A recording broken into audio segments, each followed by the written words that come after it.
Alright guys, let's explore this piece of lumber here. This is a piece of Black Limba.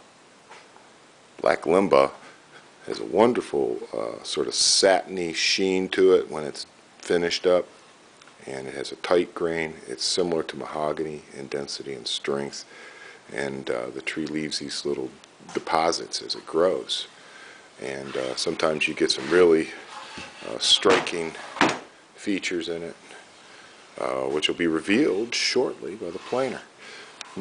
But before we get into the planer, I gotta take a quick reading on this, because if you end up feeding the skinny end and then you have a fat end, you could be a very unhappy camper.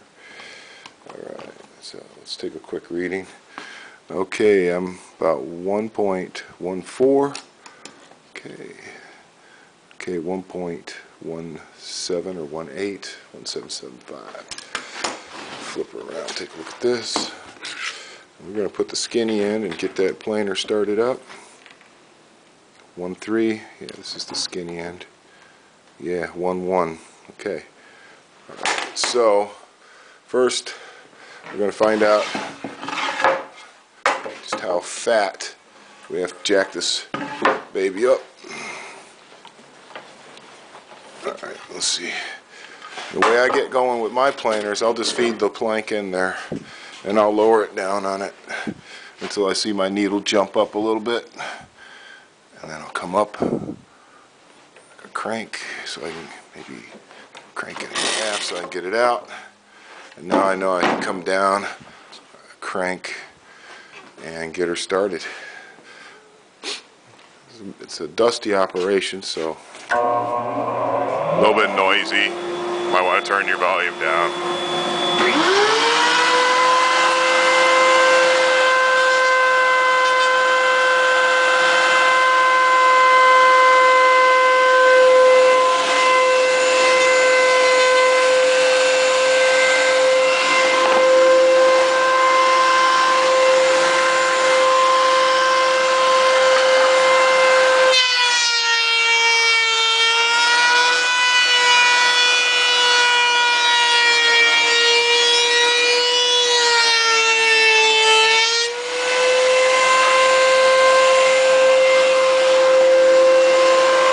Got a good piece.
All I can say is wow. Wow, I got lucky this time. So you can get Black Limba that doesn't have much figure, or you can get Black Limba that has awesome figure all throughout it. You know, it just depends on where you cut it in the tree and if you got lucky. See, a lot of times you can get Black Limba that looks like this. And these big areas here are not that terribly interesting, but if you look, it's got that mahogany-like look, but it's this wonderful silver, I can't explain it. It's not silver. It's like it's a very odd color. It has a graphite tinge to it, but it has a golden, I don't even know what to call this color. It's just a real fine color. And these kind of heavy trails, they always have fascinating stuff left in them. Yeah. Oh, I love those. Oh, those will be awesome. So you can fill that with super glue and the fine dust from this wood and sand it out and stabilize anything like those little knots. This will be awesome. Yeah, I love the wormholes and the knots.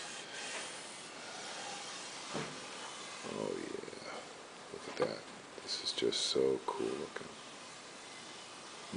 So that's why I like Black Limba, guys.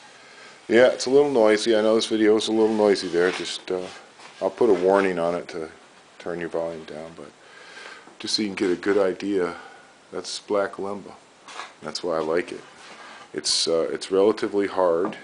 You know, you can dent it with your thumbnail like you can with mahogany, but the dents will come right back out. A little steam, a little heat, you know. Doesn't have a whole lot of internal pressure, so when you cut it, even though it's well figured, it's fairly straight grained. So when you cut it, it doesn't go nuts. Some woods that have so much up and down interlocking grain, the plank will try and twist itself like this as you run it through the saw, and it'll bind the blade up, or it'll pinch, or it'll spread out and go. This stuff cuts real nice usually. This is the kind of material I'd look for, like when I made that walking stick for my buddy Painful 13.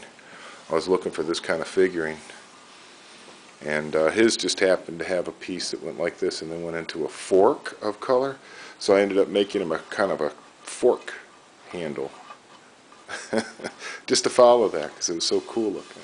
And that's where all my wiggles came from, because I just followed the wiggles.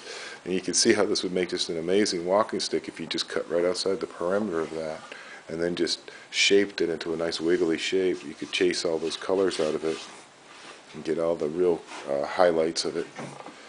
And you can see how this side, you know, if you could stay with this obviously disappears as it goes into the grain. The next log up from this would have a lot more of this, and was probably a more select log, might have gotten sold as you know, luthier type grade wood or something. But even a section like this, if you cut it a veneer, you could get all of this figuring out of it, and get more of it by running it through the bandsaw and getting little slices out of it. But we'll know more about what it looks like when I cut it up in different directions, so I can see how it goes. That's why I like my new angular shape for my shell preppers, because that's what I've always liked about octagons, is they show all the different features. It's really fun.